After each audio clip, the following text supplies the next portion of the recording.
В марте нынешнего года глава республики Рустем Хамитов подписал указ о дополнительных мерах по улучшению демографической ситуации в регионе, согласно которому молодые родители при рождении ребенка получают право на единовременную социальную выплату. 300 тысяч рублей должны быть направлены на улучшение жилищных условий. Заявление на выплату молодые родители могут подать в любом многофункциональном центре. На сегодняшний день в республике принято около 200 таких заявлений. Порядка 50 семей представили все необходимые документы. Планируется, что первые сертификаты заявителей получат уже до конца этого месяца.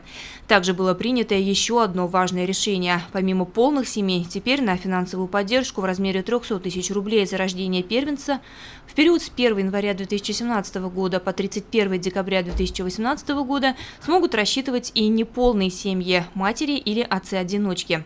По предварительным данным, в Башкортостане проживают порядка 1000 граждан этой категории, которые нуждаются в жилье. Дополнительное финансирование программы составит около 400 миллионов рублей. Кроме того, сейчас в республике разрабатывается стратегия развития региона до 2030 года, одним из важных аспектов которой является развитие человеческого потенциала.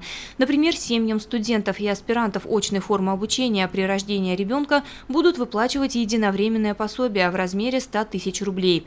Такие семьи сейчас получают ежемесячное детское пособие в размере 250 рублей, но в скором времени оно должно увеличиться до 3000.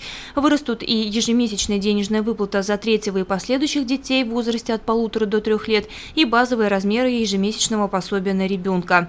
Это позволит увеличить эффективность социальной защиты малоимущих семей с детьми и вывести республику из тройки регионов Приволжского федерального округа с самым низким размером ежемесячного пособия на ребенка.